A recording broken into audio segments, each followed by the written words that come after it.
مکمل ناول بے وفائی از پلوشہ رحمان۔ الگنی پہ کپڑے پھیلاتے اس کی نظر بار بار سامنے موجود دیوار پر ٹھہر رہی تھی۔ اس نے عجلت میں کپڑے ختم کر کے ہاتھ جھاڑے اور سیمنٹ کی کچی دیوار کے دوسری طرف جھانکنے لگی، جہاں دھوپ میں پڑا خالی پلنگ اس کا منہ چڑھا رہا تھا۔ ابھی یہی کوئی 3-4 سال پہلے کی بات ہے۔ وہ سارا دن اسی پلنگ پہ لیٹا دھوپ سیکا کرتا تھا اور وہ بہانے سے چھت پہ آ کر اسے چھپ چھپ کر دیکھا کرتی تھی۔ اس کا خیال آتے ہی مسکراہٹ نے اس کے چہرے پر ڈیرا جما لیا تھا۔ اس کی نظر پلنگ سے پھسلتی ہوئی ماربل کے فرش پہ پڑی تھی۔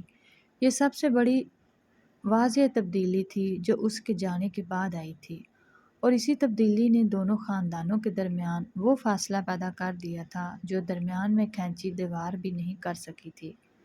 اسے ابھی بھی یاد تھا کہ بچپن میں وہ دونوں اسی صحن میں کھیلا کرتے تھے۔ صحن میں موجود درخت اور اس سے ملحقہ کنواں، سب ہی کچھ تو سانجھا تھا۔ صحن کے اس پار اماں نے اپنا تندور لگا رکھا تھا تو دوسری طرف ماسی رشیدہ نے۔ پھر نہ جانے ابا کو اچانک کیا سوچی کہ درمیان میں دیوار کھنچوا دے، لیکن دیوار صرف مکان کی حد تک ہی محدود تھی، مکینوں کے دلوں تک اسے رسائی نہیں مل سکی تھی۔ اس کے بعد بھی ان کے معمولات میں کچھ خاصا فرق نہیں آیا تھا، سوائے اس کے کھیلنے کے لیے جگہ تنگ ہو گئی تھی۔ بچپن کے دنوں کو یاد کرتی اس کی آنکھیں بھیگی تھیں۔ کوئی نہیں، 3 ہفتوں کی تو بات ہے، جہاں 3 سال انتظار کیا، یہ دن بھی گزر ہی جائیں گے۔ اس نے نم آنکھوں سے خود کو ہی خود تسلی دی۔ جس دن سے وہ گیا تھا مڑ کر نہیں آیا تھا، یہاں تک کہ ماسی رشیدہ کے بیمار ہونے پر بھی اس نے پیغام بھجوا دیا تھا کہ اماں کو شہر کے اسپتال منتقل کر دیں، وہ خود ان کی دیکھ بھال کر لے گا۔ مگر اب نوری اور بہروز کی شادی پہ تو اس نے آنا ہی تھا۔ جہاں نوری اسے سگی بہنوں سے زیادہ عزیز تھی، وہیں بہروز بھی اس کا جگری یار تھا۔ ویسے تو اس کو سارے کام نپٹا کر پہلے ہی آ جانا چاہیے تھا، لیکن چلو آخری دن بھی آیا تو کل ملا کر 3 ہفتے بنتے تھے۔ وہ اپنے ذہن میں ہی سارا حساب کتاب کیے بیٹھی تھی۔ حساب تو خیر اس کی طرف بھی کافی نکلتا تھا، مگر ابھی وہ اس بارے میں نہیں سوچ رہی تھی۔ بہت سے خدشے تھے جو وقتاً فوقتاً اس کے دل و دماغ کے گرد گھیرا تنگ کرنے کی کوشش کرتے تھے، مگر وہ ان کو کسی نہ کسی طرح جھٹک ہی دیتی، سوائے ایک خیال کے کہ وہ اس دفعہ اماں سے کہے گا کہ وہ اس کا ہاتھ مانگ لے، یا پھر یہ کہ جاتے جاتے اس کی انگلی میں اپنے نام کی انگوٹھی ہی ڈالتا جائے۔ لیکن اگر ایسا نہ بھی ہوا تو بھی خیر ہے، وہ ساری زندگی بھی اس کا انتظار کر سکتی تھی۔ فی الحال وہ آ جائے، یہی اس کی زندگی کی سب سے بڑی خواہش تھی۔ ابھی وہ دیوار سے جھانکتے یہی تانے بانے بن رہی تھی کہ اچانک گلی میں اٹھنے والے شور سے بد مزہ ہوئی۔ بالٹی اٹھا کر سیڑھیوں تک پہنچی تھی کہ اس کے کانوں میں اماں کی آواز گونجی، وریشا جلدی نیچے آ، بہروز کو کچھ ہو گیا ہے۔ ابھی اس سے پہلے کہ اس کا الجھا دماغ اماں کی بات کو سمجھ پاتا، اماں چادر پہنتی دروازے سے نکل گئی تھی۔ بیرو کو کچھ ہو گیا ہے، اس نے اماں کی بات کو دہرایا، اور لمحے کے 1000ویں حصے میں وہ ہوش کی دنیا میں واپس آئی تھی۔ بیرو کو کچھ ہو گیا تھا، ایسا کیا ہو سکتا تھا کہ اماں اس قدر عجلت میں بھاگی تھی؟ وہ جلدی سے سیڑھیاں پھلانگتی نیچے اتری۔ اس کے ذہن میں پہلا خیال نوری کا ہی آیا تھا۔ اگر بیرو کو کچھ ہو گیا تو نوری کا کیا ہوگا؟ اس نے خود ہی اپنے خیال کو جھٹکا۔ اللہ کرے کہ نوری بالکل ٹھیک ہو اور بیرو کو بھی کچھ نہ ہوا ہو۔ دل میں دعا کرتی وہ خود بھی چادر سنبھالتی دروازے کو تالا لگا کر باہر نکلی تھی۔ اگر کوئی بڑا حادثہ ہوا تو اس سے آگے وہ سوچ نہیں سکی تھی۔ اس سے پہلے کبھی اماں بھی تو ایسے آدھی بات بتا کر نہیں بھاگی تھی۔ اپنے خیالات کو جھٹک کر اس نے راستے پہ غور کیا تو اسے محسوس ہوا کہ بیرو کے گھر کی طرف جانے والی وہ اکیلی نہیں تھی، ایک بھیڑ تھی جو اسی سمت دوڑی جا رہی تھی۔ چاچا خورشید، خیریت تو ہے؟ یہ سب لوگ کہاں جا رہے ہیں؟ بھیڑ میں ایک شخص کو پہچانتے اس نے ہمت کر کے پوچھ ہی لیا تھا۔ ان کی بیوی کے پاس ہی نوری اور وہ سلائی سیکھنے جاتی تھی، مگر اب شادی کی مصروفیات کی وجہ سے نوری نے جانا ترک کر دیا تو اچانک اس کا دل بھی سلائی سے اچاٹ ہو گیا۔ تمہیں نہیں پتا بیٹا، بہروز کا انتقال ہو گیا ہے، سب اس کے جنازے میں شرکت کے لیے جا رہے ہیں، چاچا افسردگی سے بتا کر آگے چل دیے تھے۔ اس کے پیر من من بھر کے ہو رہے تھے۔ اسے لگا اس کی ٹانگوں سے جان نکلتی جا رہی ہے۔ وہ تمام خدشات جو وہ جھٹک رہی تھی درست ثابت ہوئے تھے۔ اس کے سامنے نوری کا ہنستا چہرہ لہرایا تھا اور دو آنسو پلکوں کی باڑھ سے جھلکے تھے۔ بچپن سے وہ چاروں ہمیشہ ساتھ رہے تھے، اکٹھے ہی اسکول مدرسے جاتے اور شام کو اکٹھے کھیلتے۔ یہ ان کا روز کا معمول تھا۔ بڑے ہونے کے بعد بھی اس میں خاص تبدیلی نہیں آئی تھی۔ دن بھر کے کاموں سے فراغت کے بعد وہ چاروں اکٹھے چہل قدمی کرتے، اپنے دکھ سکھ ایک دوسرے کو سناتے اور ڈھیروں باتیں کرتے۔ اسی طرح ایک دن وہ چاروں شام کو ٹیوب ویل کے پاس اکٹھے بیٹھے تھے کہ بیرو نے نوری سے اپنے بچپن کی محبت کا اظہار کیا، جس کا اس نے اس وقت تو کچھ جواب نہ دیا، لیکن بات خط و کتابت تک پہنچ گئی اور وہ دونوں ہی نوری اور بیرو کے ڈاکیے بن گئی۔ اس معمول میں فرق تب آیا جب ایک شام شہروز نے نظریں چراتے انہیں بتایا کہ وہ اپنے کسی رشتہ دار کے پاس شہر جا رہا ہے۔ سب کچھ دن کا قیام سمجھ کر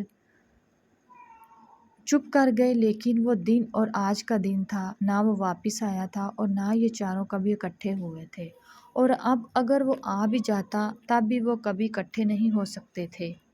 میں بیرو سے بہت محبت کرتی ہوں وریشے، اگر وہ مجھ سے اظہار نہ کرتا تو میں خود کر لیتی۔ بھلا وہ محبت ہی کیا جس میں انا کو مات نہ دے سکیں۔ اس کے کانوں میں نوری کی آواز گونجی تھی۔ اس نے چونک کر آس پاس دیکھا تھا مگر کوئی اس کی طرف متوجہ نہ تھا۔ وہ چھوٹے چھوٹے قدم اٹھاتی پگڈنڈیوں کے درمیان سے گزر رہی تھی۔ جس دن بیرو نے اظہار محبت کیا تھا یہ اس سے اگلے دن کی بات ہے۔ وہ دونوں آنگن میں بیٹھی سلائی کر رہی تھی جب وریشا نے اس سے نوری کا جواب پوچھا تھا۔ وریشا یہ جواب پہلے سے جانتی تھی مگر اس کے منہ سے سننا چاہتی تھی۔ اس کی آنکھوں میں جلتے دیپ اس بات کی گواہی دے رہے تھے کہ محبت میں انا قربان کی جا سکتی ہے، لیکن وہ اور شہروز دونوں ہی انتہا درجے کے بزدل تھے۔ نہ شہروز اظہار کر سکا تھا اور نہ ہی وہ اپنی انا قربان کر سکتی تھی۔ اچھا ہوا وریشا تو آ گئی، میں تیری طرف ہی آنے والی تھی۔ یہ دیکھ لال چنری آج ہی اس کو پورے 4 گھنٹے لگا کر تیار کیا ہے، کیسی لگ رہی ہے؟ ایک اور آواز اس کی سماعت سے ٹکرائی تھی۔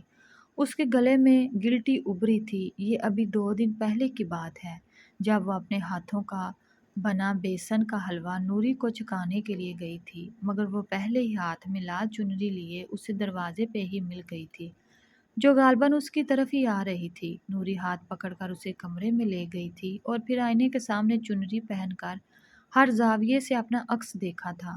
اس کی خوشی کی کوئی انتہا نہیں تھی۔ وریشا نے اس کے آئینے میں ابھرتے سراپے سے نظریں چرائی تھیں اور دل میں اس کی دائمی خوشیوں کی دعا مانگی تھی۔ وہ نوری کو یہ نہیں بتا سکی تھی کہ وہ کتنی حسین لگ رہی تھی۔ نوری کا شرماتا ہوا چہرہ آنکھوں کے سامنے آتے ہی کھلی فضا میں بھی اسے اپنا سانس بند ہوتا محسوس ہوا تھا۔ آنکھوں میں امڑتے سیلاب کو اندر دھکیلتے اس نے زور سے آنکھیں رگڑی تھی۔ جانے یہ 2 گز کی مسافت ختم کیوں نہیں ہو رہی تھی؟ اس کے گھر سے بیرو کا گھر اتنا دور تو نہ تھا۔ تم اس کی بات سن کر کچھ بول کیوں نہیں رہی وریشا؟ سنا تم نے یہ بھی شہر جا رہا ہے شہروز کی طرح؟ وہ آگے بھی کچھ کہنا چاہتی تھی مگر کہہ نہیں سکی تھی، پر وریشا اس کی بات سمجھ گئی تھی۔ نوری کی آواز کانپ رہی تھی، غصے سے یا شاید غم سے۔ اس کی آنکھوں کی بے بسی اس کے دکھ کا پتہ دے رہی تھی۔ ایسا کچھ نہیں ہے، میں کیسے سمجھاؤں تمہیں؟ صرف چند دن کا کام ہے، میں شادی سے پہلے ہی لوٹ آؤں گا۔ بہروز نے نرم لہجے میں اسے قائل کرنے کی کوشش کی تھی جو بیکار گئی تھی۔ وریشا خاموش بیٹھی ان دونوں کو دیکھ رہی تھی۔ جو شہر جاتے ہیں وہ وہیں کے ہو کر رہ جاتے ہیں، کبھی واپس نہیں لوٹتے۔ اس نے وریشا سے نظریں چرا کر اپنی بات مکمل کی تھی۔ گو کہ وریشا نے اسے کبھی کچھ نہیں بتایا تھا مگر وہ اس کی ہم جولی تھی، اس کے دل کا حال جان سکتی تھی، اس کی آنکھیں پڑھ سکتی تھی۔ نوری کی بات پہ اس نے پہلو بدلا تھا۔ اسے نکیلا خنجر اپنے دل کے آر پار ہوتا محسوس ہوا، مگر وہ بے تاثر چہرے کے ساتھ وہیں بیٹھی رہی۔ کچھ ان دونوں میں بحث ہوتی رہی اور پھر وہ ان دونوں کو اللہ حافظ کہتا چلا گیا۔ آنسو اس کے چہرے کو بھگو رہے تھے۔ پرسوں رات کا منظر اس کی آنکھوں کے سامنے دھندلایا تھا۔ بمشکل خود کو گھسیٹتے وہ بیرو کے گھر کے دروازے تک پہنچی تھی جو ادھ کھلا تھا، آنے جانے والوں کا تانتا بندھا تھا۔ نوری نے سچ ہی کہا تھا، جو شہر جاتے ہیں وہ کبھی واپس نہیں آتے۔ اس کی نظر بے حال بیٹھی نوری پہ پڑی تھی۔ 2 دن پہلے کی چمک ماند پڑ چکی تھی۔ وہ کہیں سے بھی اس کی نوری تو نہیں لگ رہی تھی۔ وہ اس کی توقع کے برعکس رو نہیں رہی تھی۔ وہ بنجر آنکھوں کے ساتھ ساکت بیٹھی تھی۔ بیرو بھی ٹھیک ہی کہتا تھا۔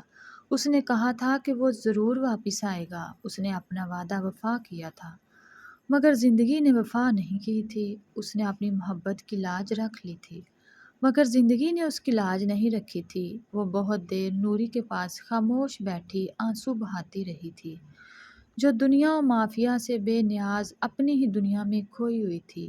یہ شاید آج پہلی دفعہ ہی ہوا تھا کہ دونوں سہیلیاں ساتھ تھیں مگر خاموش۔ اس نے ایک چور نگاہ وہاں موجود سب لوگوں پر ڈالی تھی۔ بیرو کی اماں کا پاگلوں سا حال تھا، جوان بیٹا اور وہ بھی اکلوتا۔ اس کی اپنی ماں گاؤں کی اور چند خواتین کے ساتھ خاموش بیٹھی آنسو بہا رہی تھی۔ نوری کی اماں بھی سکتے کسی کیفیت میں تھی۔ ابھی چند دن بعد اس گھر میں خوشی کے شادیانے گونجنے تھے، اور کہاں یہ گھر ماتم کدا بن گیا تھا۔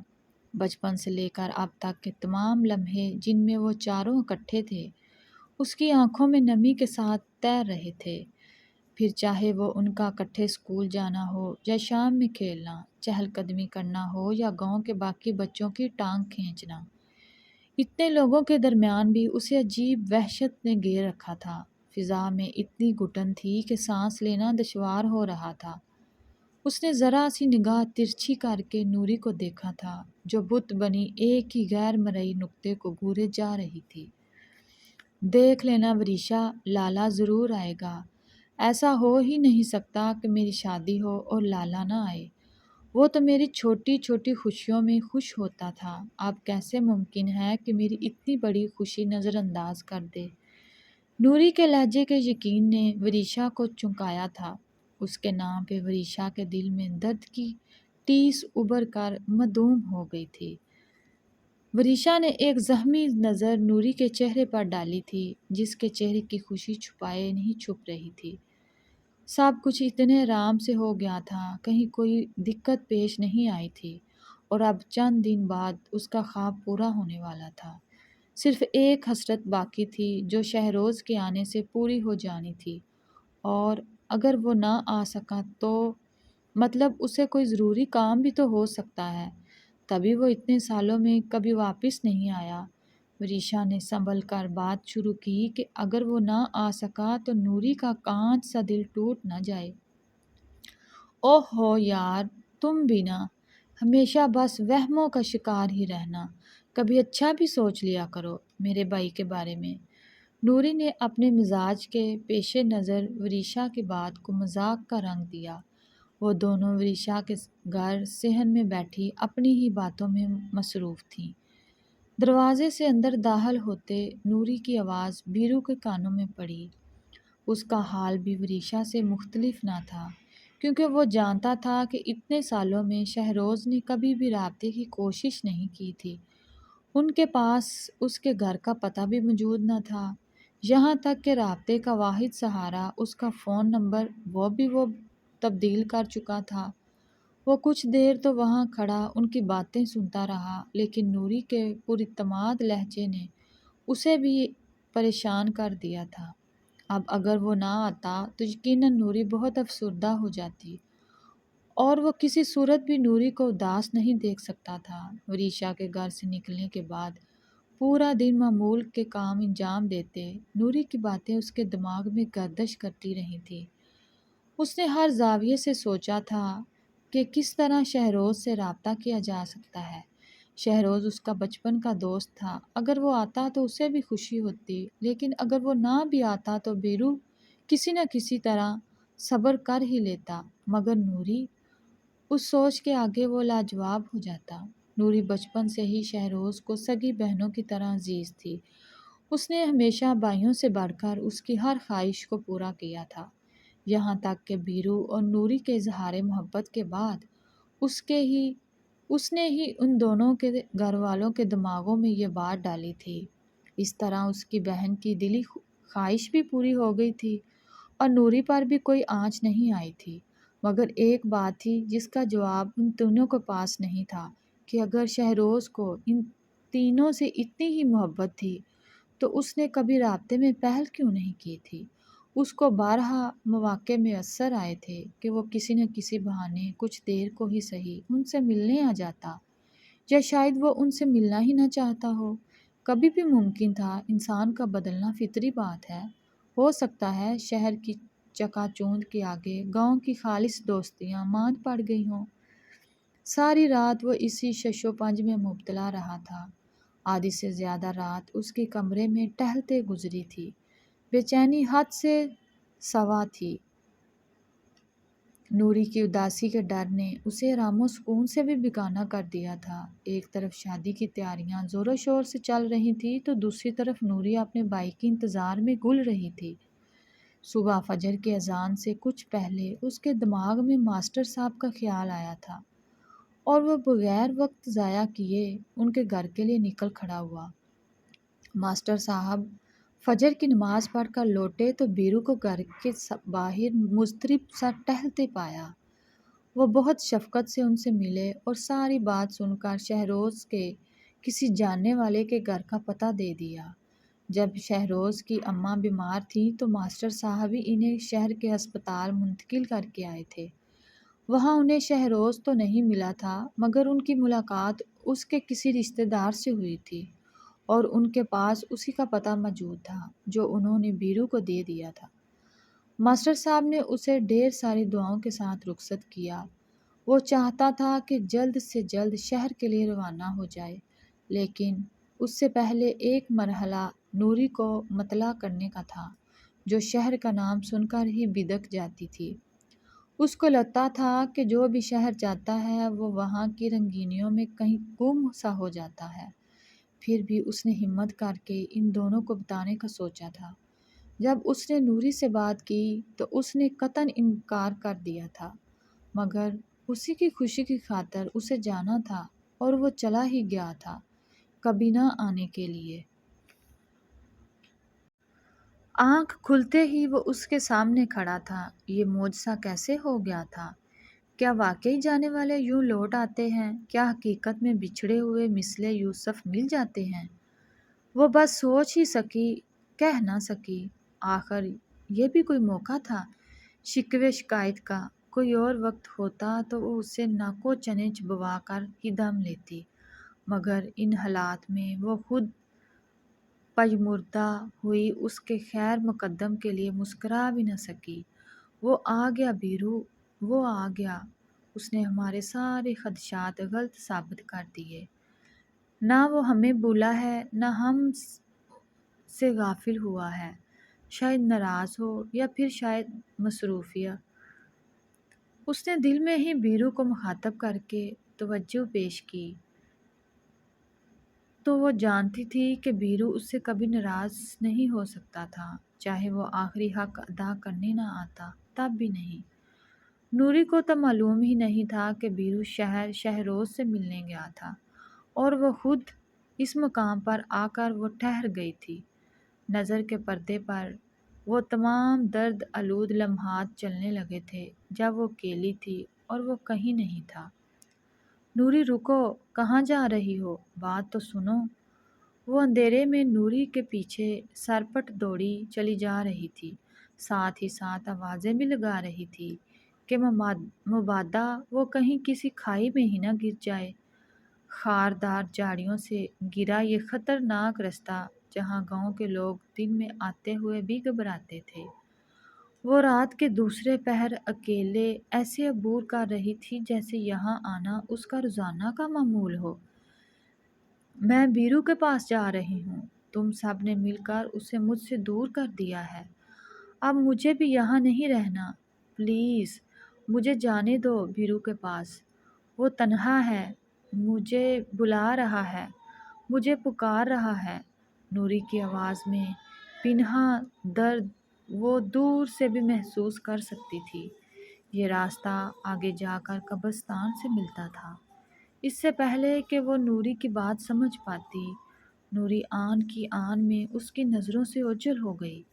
اتنے اندھیرے میں جہاں ہاتھ کو ہاتھ سجائی نہیں دے رہا تھا، وہاں نوری کو ڈھونڈنا بہت مشکل تھا۔ اس کو نہ واپسی کا راستہ معلوم تھا، نہ آگے جا سکتی تھی۔ ان کچی پکی پگڈنڈیوں پہ آگے جا کر بے شمار سڑکیں ملتی تھیں۔ کیا خبر نوری کہاں گئی تھی؟ کہیں گئی بھی تھی یا پھر وہیں چھپی بیٹھی تھی؟ پریشانی کے عالم میں وہ پاگلوں کی طرح ادھر ادھر بھاگتی نوری کو آوازیں لگا رہی تھی۔ پچھلے آدھے گھنٹے سے مسلسل چیخنے کے باعث اس کا گلا بیٹھ گیا تھا، پر وہاں داد رسی کے لیے نہ ہی کوئی آیا اور نہ ہی آ سکتا تھا۔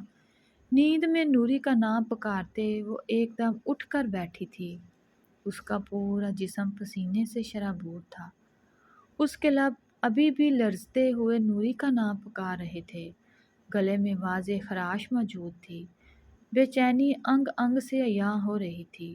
خود کو نارمل کرنے کے لیے وہ ننگے پاؤں ٹھنڈے فرش پر ٹہلنے لگی، مگر بے چینی تھی کہ حد سے سوا تھی، جو کم ہونے کا نام ہی نہیں لے رہی تھی۔ اسے محسوس ہوا کہ اس حال میں اسے نوری کو اکیلے چھوڑ کر نہیں آنا چاہیے تھا۔ اس نازک وقت میں اس کا نوری کے ساتھ موجود ہونا ازحد ضروری تھا۔ باقی کی آدھی رات آنکھوں میں ہی کٹی تھی۔ وہ ساری رات پر تولتی رہی کہ صبح ہو اور وہ اڑ کر نوری کے پاس پہنچ جائے۔ جیسے ہی کانوں میں فجر کی اذان پڑی، وہ فوراً وضو کرنے چلی گئی۔ فجر کی نماز ادا کر کے معمول کے مطابق چھت پر چڑیوں کو دانہ ڈال کر لوٹ ہی رہی تھی کہ عادت سے مجبور ایک اچٹتی نظر سامنے دیوار پر ڈالنا نہ بھولی، لیکن آج خلاف معمول اس نے دیوار کے پار جھانکا نہیں تھا۔ جانے یہ بیرو کا غم تھا، نوری کے پاس پہنچنے کی جلدی تھی، یا دل میں موجود خلش کی دیوار، لیکن آج اس کا دل بے ساختہ اس جانب لمکا نہیں تھا، اور وہ نظریں چراتی نیچے آ گئی۔ وہاں اس کے علاوہ کوئی دوسرا موجود نہ تھا، تو پھر وہ نظریں چرا کس سے رہی تھی؟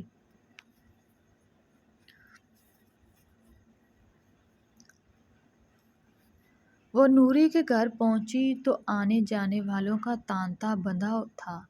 سب کا رخ اب بیرو کے گھر سے نوری کے گھر کی طرف مڑ گیا تھا۔ کوئی بیرو کے جانے کا افسوس کر رہا تھا تو کوئی اس کے بخت کو دہائی دے رہا تھا۔ کہاں 3 ہفتوں بعد شادی تھی اور کہاں شادی کی رونقوں کی جگہ صف ماتم بچھ گئی تھی۔ ایسا نہیں تھا کہ اس کے لیے یہ رش نیا تھا۔ رش تو آج کل بیرو اور نوری کے گھر ویسے بھی لگا رہتا تھا، مگر اس میں ایسی دل سوز آہ و بکا نہیں ہوتی تھی۔ سب کی موجودگی سے یکسر بے نیاز نوری صحن میں بچھے پلنگ پر چت لیٹی تاروں بھرے آسمان کو گور رہی تھی۔ ٹھیک ہی کہتے ہیں، آسمان کو وہی تکتا ہے جس کا زمین پر کچھ کھو جاتا ہے۔ وریشا اس کے پاس ہی پلنگ پر جگہ بنا کر بیٹھ گئی اور اس کے چہرے پر لکھی حقائق کو غور سے پڑھنے لگی۔ آنکھیں نیند سے خالی، مردہ وجود زمانوں کی تھکن لیے ہوئے اس مسافر کی طرح جو بہت لمبا سفر طے کر کے آیا ہو۔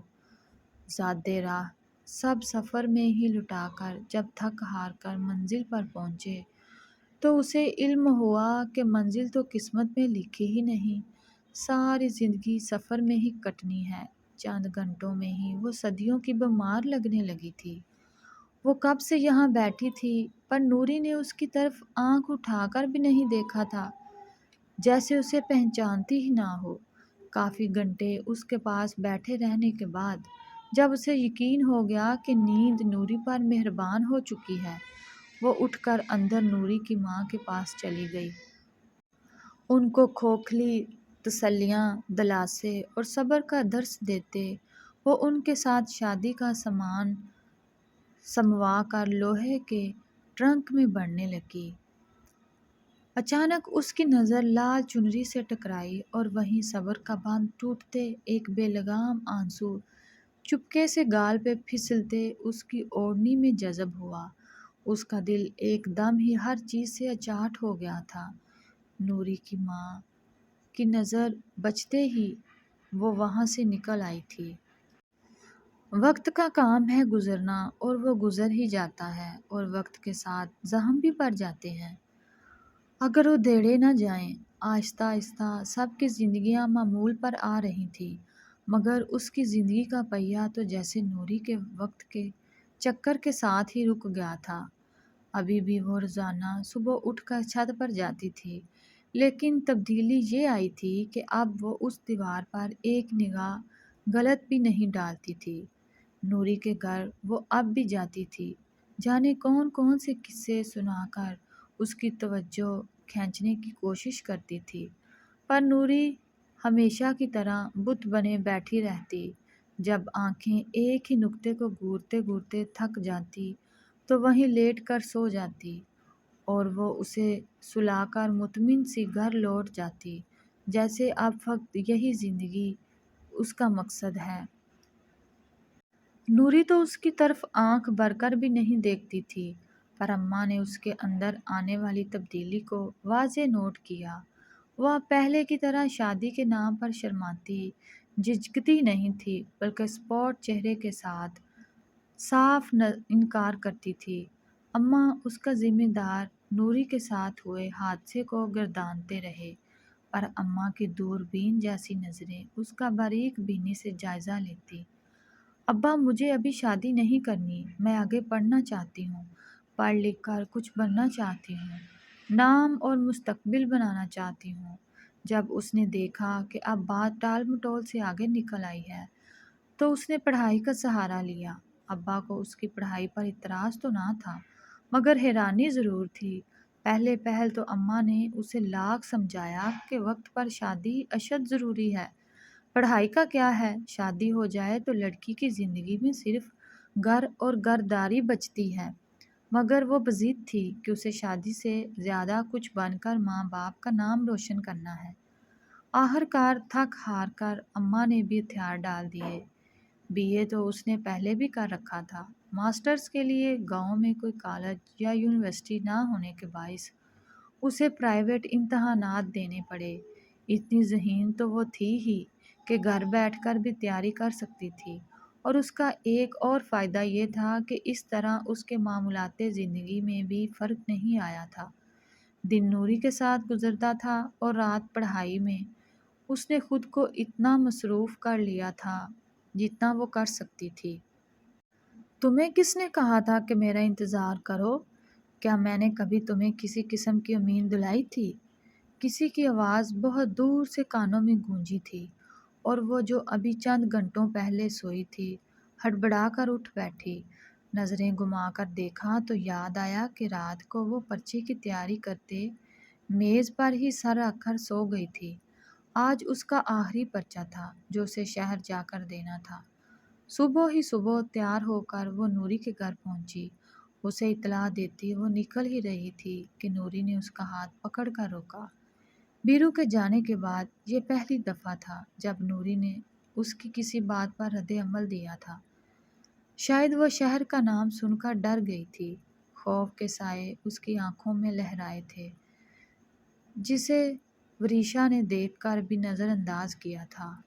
اوہ ہو نوری، مجھے پتا ہے تمہیں مجھ سے بہت محبت ہے، لیکن اگر ایسے بے وقت محبت کا اظہار کرو گی تو مجھے دیر ہو جائے گی۔ پرچہ دے کر واپس آ جاؤں، پھر بیٹھ کر ڈھیر ساری باتیں کریں گے۔ اپنا خیال رکھنا۔ نوری سے پیار سے ہاتھ چھڑاتے اس نے اپنی آنکھوں میں امدتی نمی کو صفائی سے چھپایا تھا، اور بشاشیت سے جواب دیتی جانے کے لیے مڑ گئی تھی۔ اب تو یہ روز کا معمول تھا۔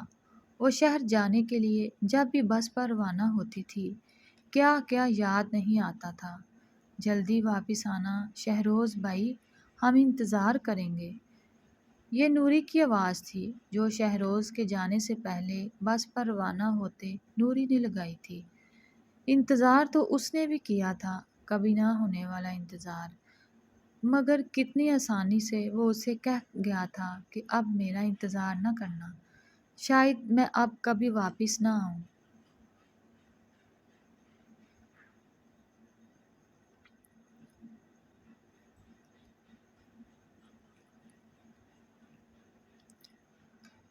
اس کو سامنے دیکھتے ہی وریشا کو خواب کا گمان ہوا تھا۔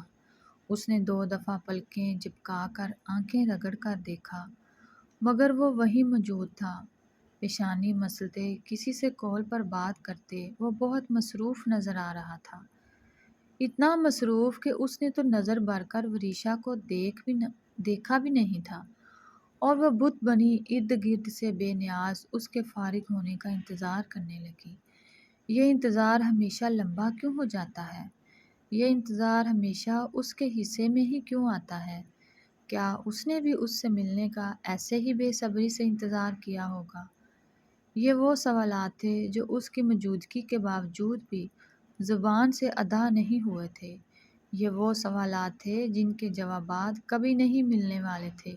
ہاں، مگر انتظار کی گھڑیاں آج ختم ہونے جا رہی تھیں۔ اس کا انتظار ہی اس کے جینے کی وجہ تھی، اور اب جب اس کا انتظار ہی ختم ہو گیا تھا تو اسے کوئی اور امید تو چاہیے تھی زندہ رہنے کے لیے۔ وہ نوری کی طرح زندہ لاش نہیں بن سکتی تھی۔ وہ اپنے ماں باپ کی اکلوتی اولاد، ان کے دکھ کا سبب نہیں بن سکتی تھی۔ ابا کی طبیعت پچھلے کچھ دنوں سے خراب تھی، اور اس کی تو مانو جان پر بنی ہوئی تھی۔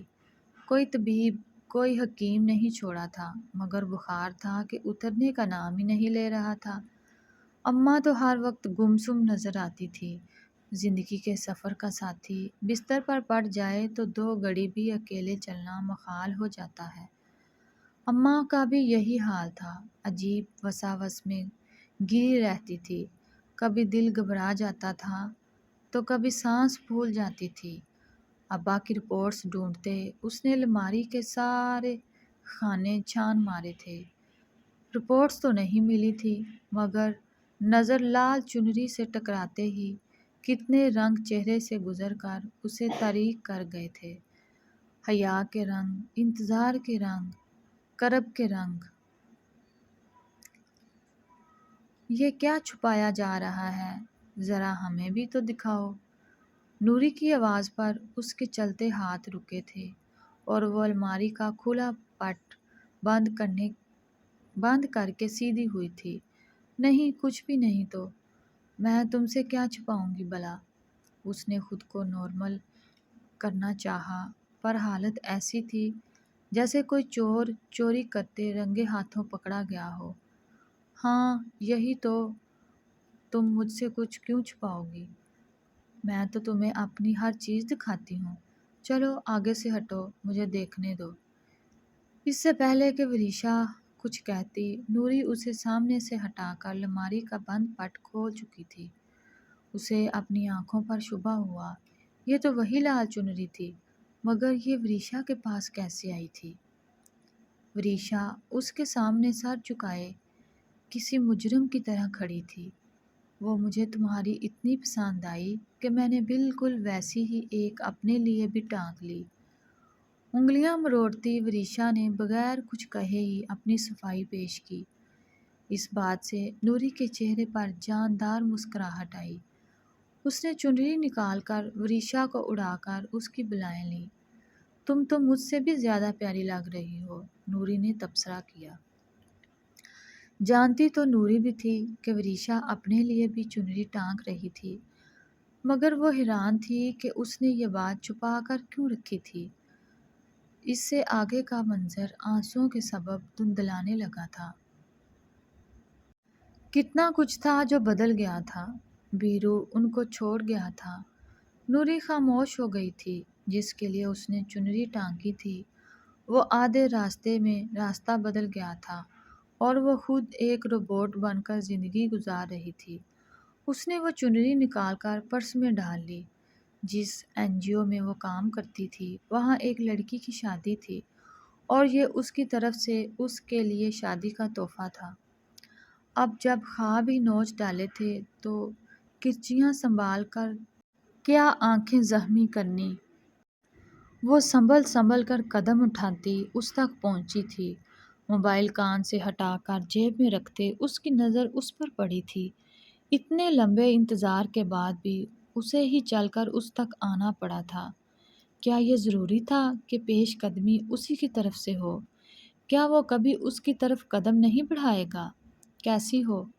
یہ ایک سادہ سا جملہ تھا، مگر اس کے منہ سے سن کر پیار کی حقائق لگتا تھا۔ بیرو تمہیں بلانے شہر گیا تھا، آنکھوں میں ہلکی سی نمی کے ساتھ اس نے شکوہ کیا۔ ہاں میں کچھ مصروف تھا، اس لیے مل نہیں سکا۔ مجھے نہیں پتا تھا کہ اب کبھی نہیں مل سکوں گا۔ اس کی آواز میں افسوس ضرور تھا، مگر دوست کو کھونے کا درد کہیں نہیں تھا۔ نوری نے تمہیں بہت یاد کیا۔ شکوہ تھا یا اطلاع تھی وہ سمجھ نہیں سکا، بس بے بسی سے سر ہلا کر رہ گیا۔ میں کل صبح اس سے ملنے جاؤں گا۔ جواب تیار تھا۔ ہم نے تمہیں بہت سے خطوط لکھے پر تمہارا جواب نہیں آیا۔ اب کی آواز ذرا دھیمی تھی۔ وہ دراصل میں مصروفیت کے باعث پڑھ ہی نہیں سکا۔ چھن سے کچھ ٹوٹنے کی آواز آئی تھی، شاید چوڑی ٹوٹنے کی۔ اس نے اتنی سختی سے اپنا ہاتھ پکڑ رکھا تھا کہ پتہ ہی نہیں چلا کب چوڑی ٹوٹ کر اس کا ہاتھ زخمی کر گئی۔ ہم نے تمہارا بہت انتظار کیا۔ ٹوٹی چوڑی پر پیر رکھتے ایک اور شکوہ کیا۔ جانتا ہوں، پر بتایا تو کہ مصروف تھا، فرصت نہیں نکال سکا۔ چوڑی کے ساتھ کچھ اور بھی ٹوٹا تھا، شاید مان تھا جو بچپن سے لے کر اب تک اس پہ تھا۔ یعنی اب وہ لوگ اتنے غیر اہم ہو گئے تھے کہ وہ اتنے سالوں میں ایک دفعہ ملنے کی بھی فرصت نہیں نکال پایا تھا۔ میں نے بھی تمہارا بہت انتظار کیا۔ دل کے لاکھ ڈپٹنے پر بھی اس نے ایک آخری کوشش کی۔ شہروز نے اس کی آنکھوں میں چونک کر دیکھا۔ کچھ تو تھا جو اسے لاجواب کر گیا تھا، مگر وہ جلد ہی نظریں چرا گیا۔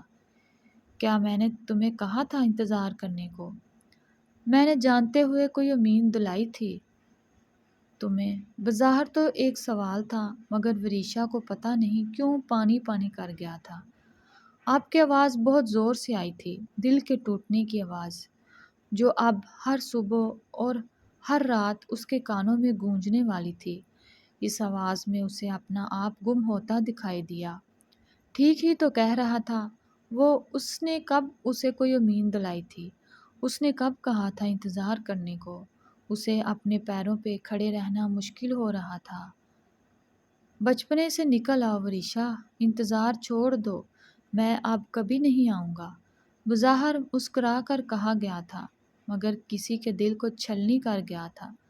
یہ آخری آواز تھی جو خواب ٹوٹنے کی آئی تھی، اور وہ باریک قدموں کے ساتھ اپنے گھر لوٹ آئی تھی، مگر چوڑی، مان، دل اور خواب کی کرچیاں سب اس کی دہلیز پر ہی چھوڑ آئی تھی۔ ان کو ساتھ رکھ کر اب کرنا بھی کیا تھا؟ لوٹی پوٹی محبت کا کتنا ہی بوجھ اکیلے اٹھا سکتی تھی وہ؟ دراز میں پڑی پرانی چوڑی پر نظر پڑتے ہی کیا کیا یاد نہیں آیا تھا۔ اس نے ہاتھ اپنی آنکھوں اور چہرے پر پھیرا تھا جہاں نمی کا نام و نشان بھی نہیں تھا۔ اس رات جب وہ بیرو کے گھر نوری کو چھوڑ کر اپنے گھر واپس آ رہی تھی، تو ساتھ والے گھر کا تالا کھلا دیکھ کر اس کا دل عجیب لے پر دھڑکا تھا، اور وہ وہاں مڑتے اپنے قدم روک نہیں پائی تھی۔ اس رات کے بعد وہ، اس کی آنکھیں اور اس کی محبت سب بنجر ہو گیا تھا۔ نوری کی دنیا کے ساتھ ساتھ اسی رات کا اس کا اپنا دل بھی اجڑ گیا تھا، مگر وہ بغیر کسی کو خبر کیے خاموشی سے اپنے دل کو پیوند لگائے، چہرے پہ جھوٹی مسکان سجائے دن بھر گھومتی رہتی تھی، مگر ہر رات سوچیں اس کا احاطہ کیے کسی اسیب کی طرح اس کا پیچھا کیے رکھتی تھی۔ آخر کیا غلطی تھی اس کی؟ کیا شہر کی دنیا اتنی رنگین تھی کہ وہ اس کے دل کو ویران کر گیا تھا؟ کیا اسے کسی اور سے محبت تھی؟ وہ کہہ کر جاتا، صرف تب ہی وہ اس کا انتظار کرتی۔ اگر وہ اس کا انتظار نہ کرتی تو کیا وہ واپس لوٹ کر اس سے شکوے نہ کرتا؟ وہ محبت کے دیپ جو اس کی آنکھوں میں جلتے تھے، انہیں شہر کے تند ہواؤں نے بجھا دیا تھا۔ یہ وہ سوالات تھے جو اس کے ذہن میں گردش کرتے۔ وہ ساری رات اس مسافر کی طرح یادوں کے صحرا میں بھٹکتی رہتی، جو راستہ بھول گیا ہو، جس کا زادِ راہ گم ہو گیا ہو، اور جس کے یار غمخوار اس سے بچھڑ گئے ہوں۔ جس نے اسے منزل تک پہنچانا تھا، وہ تو اس کے جواب دینے کے بھی حق میں نہیں تھا۔ جس کے لیے اس نے زندگی ضائع کر دی تھی، وہ تو اس پر چند الفاظ اور لمحات بھی ضائع کرنے کا حامی نہیں تھا۔ اس کو خاموش دیکھ کر اس کی اماں ابا فکر مند تھے، مگر کہیں دور وہ اس بات کو سمجھتے تھے کہ نوری کی زندگی کا طوفان کچھ حد تک اسے بھی اثر انداز کر گیا ہے۔ وہ یہ نہیں جانتے تھے کہ اس کی اپنی کشتی بھی بیچ منجدار میں ہچکولے لے رہی ہے اور اس کا ملاح اپنی جان بچا کر بھاگ گیا ہے۔ یہ وہ دکھ تھا جو وہ کسی سے بیان نہیں کر سکتی تھی۔ ایک نوری ہی تو بچی تھی اس کے دکھ سکھ کی شریک، مگر فی الحال وہ اس حال میں نہیں تھی کہ اس کی غم خواری کر پاتی۔ یہ اس کے خوابوں کا بار تھا جو اس کی پلکوں کو ہی اٹھانا تھا۔ ہم سمجھتے ہیں کہ زندگی میں سب سے بڑا دکھ محبت کا چھوڑ جانا ہے، اپنے پسندیدہ انسان کو نظروں سے دور جاتا دیکھنا، خود سے بیزار ہوتا دیکھنا ہے۔ مگر کبھی اپنے والدین کے چہرے کو غور سے دیکھیں تو پتہ چلتا ہے کہ سب سے مشکل کام ان کو اپنی آنکھوں کے سامنے جریوں زدہ ہوتا دیکھنا ہے۔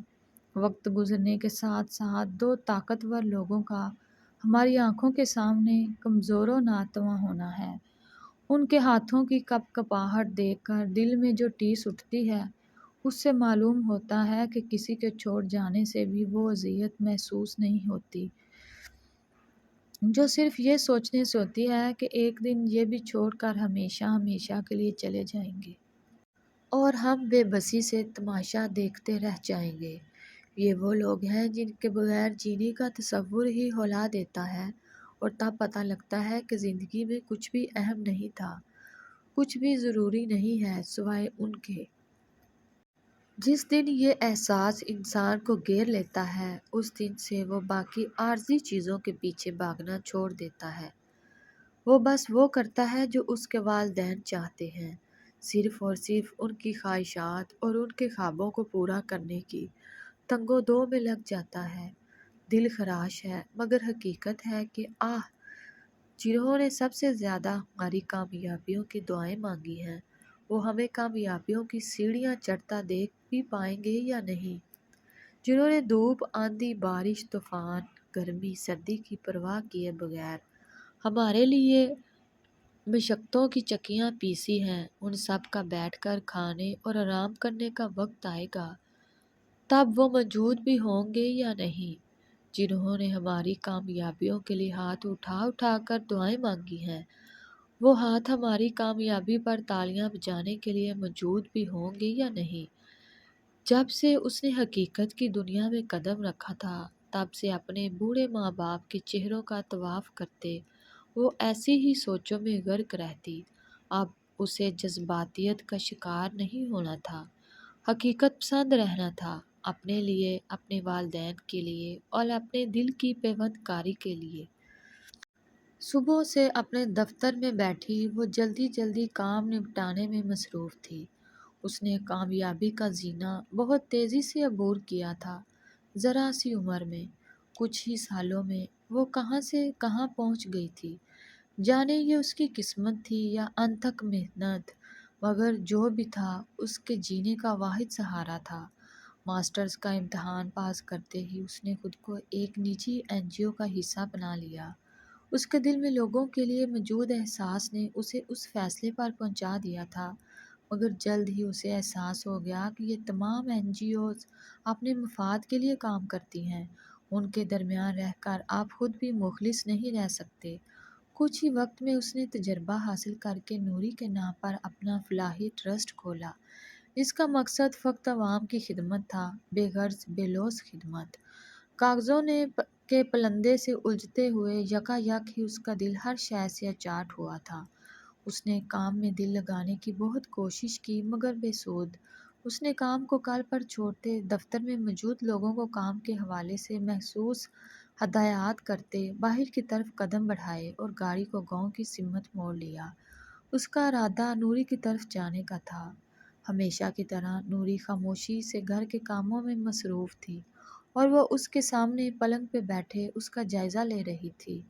دوست بھی اللہ کی بہت بڑی نعمت ہیں۔ بات نہ بھی ہو، صرف نظروں کے سامنے ہی رہیں تو اطمینان رہتا ہے، پریشانی ٹلنے لگتی ہے۔ چند سالوں میں صرف یہ تبدیلی آئی تھی کہ اب نوری چلنے پھرنے لگی تھی، گھر کے کام کرنے لگی تھی۔ بس ابھی بھی وہ زیادہ نہیں کرتی تھی، مگر مختصر جواب دے دیا کرتی تھی۔ کچھ کہنا چاہتی ہو تو کہہ دو، دل ہلکا ہو جائے گا۔ اتنے سالوں میں یہ پہلی دفعہ ہوا تھا کہ نوری نے خود سے بات کا آغاز کیا تھا۔ نہیں، ایسا تو کچھ نہیں ہے، بس تمہیں دیکھنے آئی تھی، اب گھر چلتی ہوں، بہت تھک گئی ہوں۔ آواز کی لرزش پہ قابو پاتے وہ گھر جانے کے لیے اٹھی۔ شہروز نے کیا کہا تھا تم سے؟ اس کے چہرے کو کھوجتے نوری نے سوال کیا۔ اس کو اپنے گلے میں کچھ اٹکتا محسوس ہوا۔ اس نے تو کبھی نوری کے سامنے شہروز کا ذکر تک نہیں کیا تھا، پھر وہ کیسے اس کے دل کی بات جان گئی تھی؟ کیا وہ اب کبھی واپس نہیں آئے گا؟ اس نے تو اپنے دل کے راز تک کسی کو رسائی نہیں دی تھی، پھر کیسے وہ سارے پردے ہٹا کر اس کے دل کے زخم کی گہرائی کریدنا چاہ رہی تھی؟ میں جانتی ہوں وہ آیا تھا، یہ بھی کہ تمہاری اس سے بات ہوئی تھی، انتظار کر رہی تھی کہ کبھی تو تم اپنے دل کا حال کہو گی، اپنے دکھوں کو مجھ پر عیاں کرو گی۔ آخر کیوں تم مجھے کبھی کچھ نہیں بتاتی؟ کیوں ہمیشہ مجھے ہی پوچھنا پڑتا ہے؟ نوری نے کرب سے اس کی آنکھوں میں دیکھا تھا۔ آج کتنے دن بعد اپنی دوست کی تکلیف دیکھ کر اس کی خاموشی کا قفل ٹوٹا تھا۔ جانتی تو وہ پہلے بھی تھی، مگر ہمیشہ خاموش رہی تھی۔ پر آج وریشا کے چہرے پر پھیلے حزن کو دیکھ کر وہ خود کو روک نہیں پائی تھی۔ آج خود اس کے دل کا بھید پانا ہی تھا۔ آخر کیا وجہ تھی کہ وریشا یوں زندگی سے بیزار ہو گئی تھی؟ وہ کیوں اس کے زخم ادھیڑ رہی تھی؟ جب اس نے اپنے تمام خواب صبر کے لفافے میں طے کر کے اس پہ مصروفیت کا قفل لگا دیا تھا، تو پھر کیوں آج نوری اس سے اس کے دکھوں کے قفل کی چابی مانگنے پر بضد تھی؟ میں ان سب باتوں سے بہت دور نکل آئی ہوں نوری، اب مجھے اس سے فرق نہیں پڑتا۔ اس نے ہاتھ کی انگلیوں سے چادر پر کچھ لکھا تھا۔ ہاں، اس وقت پڑھا تھا، بہت زیادہ۔ میں نے سوچا نہیں تھا وہ یہ سب کہے گا مجھ سے۔ تم جانتی ہو نوری، اس نے کہا کہ میں نے غلط کیا، اس نے مجھے انتظار کرنے کو نہیں کہا تھا۔ وہ آنسو جو وہ خاموشی سے پی گئی تھی آج کسی ہمدرد کو دیکھ کر بہنے لگے تھے۔ وہ ٹھیک کہہ رہا تھا نوری، اس نے تو مجھے کبھی انتظار کرنے کو نہیں کہا تھا، میرے ساتھ مستقبل کا کوئی خواب نہیں سجایا تھا۔ اس نے کرب سے آنکھیں میچی تھی۔ میں کتنی پاگل تھی نا نوری، کتنی بے وقوف۔ اس نے یہ سب کہنے کے باوجود بھی اس کا انتظار کرتی رہی۔ مجھے لگا کہ وہ بیرو کی وجہ سے غم میں ہے، صدمے میں ہے۔ جب اسے اپنے الفاظ کی سنگینی کا علم ہوگا تو وہ ضرور واپس آئے گا۔ وہ خود پر طنزیہ مسکرائی تھی اور بیرو کے ذکر پر نوری کے دل کی دھڑکن ایک لہجے کو تھمی تھی۔ تم جانتی ہو میں نے پھر بھی اس کا انتظار کیا، گھنٹے، دنوں، ہفتوں، مہینوں، سالوں، مگر وہ نہیں آیا۔ اسے احساس نہیں ہوا نوری، ہاں وہ اب کبھی نہیں آئے گا۔ اس کی آواز میں پنہاں کرب کو محسوس کرتے نوری کی آنکھیں بھیگی تھیں۔ میں نے اب یقین کر لیا ہے کہ وہ اب کبھی نہیں آئے گا، مگر کیوں؟ یہ وہ سوال ہے جس کا جواب میں خود سے روز کھوجتی ہوں کہ آخر کیوں اس نے ایسا کیا؟ اگر اس نے چھوڑ کر جانا ہی تھا تو کم سے کم وجہ تو بتا کر جاتا۔ میری ہر رات اس کو سوچتے تو نہ گزرتی۔ آج پہلی دفعہ اسے اپنے دل کا حال بیان کرنے کا موقع ملا تھا، اور اب جب وہ بولنے پر آئی تھی تو اتنا کچھ تھا کہ خاموش ہی نہیں ہو پا رہی تھی۔ نوری نے بھی اپنا دل ہلکا کرنے دیا۔ تمہیں پتہ ہے میں اکثر راتوں کو ڈر کر اٹھ جاتی ہوں۔ میں خواب میں خود کو ایسے بیابان جنگل میں پاتی ہوں جس کا کوئی سرا ہی نہیں۔ کیا کبھی میں اس اذیت سے چھٹکارا حاصل کر سکوں گی؟ اس نے نوری کی طرف سوالیہ نظروں سے دیکھا۔ میں چاہتی ہوں وہ مجھے مل جائے۔ اس کی بات پر نوری نے اچنبھے سے اسے دیکھا تھا۔ صرف ایک دفعہ مل جائے؟ میں اس سے سوال کا جواب چاہتی ہوں نوری۔ میں صرف اسی امید پہ زندہ ہوں کہ ایک دن مجھے میرے سوالوں کے جواب مل جائیں گے۔ اگر میری زندگی سے یہ امید نکل جائے تو میں اپنے اندر کی گھٹن سے ہی مر جاؤں گی۔ پر میں ابھی مرنا نہیں چاہتی نوری، میں یہ بات جانے بغیر مرنا نہیں چاہتی۔ وہ چہرے پہ ہاتھ رکھے پھوٹ پھوٹ کر رو دی۔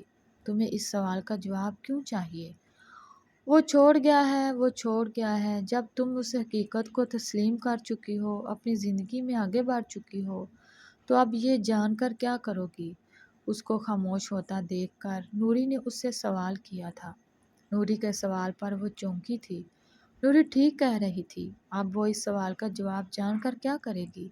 تمہیں اللہ کا شکر ادا کرنا چاہیے کہ اس نے تمہیں ڈھیروں نعمتوں سے نوازا ہے۔ تم ایک نقصان کو سب پر حاوی کر لو گی تو باقی نعمتوں کو نہیں دیکھ سکو گی۔ جانے نوری اسے سمجھا رہی تھی یا خود کو۔ جانے والے لوٹ کر نہیں آتے وریشا، ان کو یاد کر کے ہم صرف خود کو تکلیف دیتے ہیں۔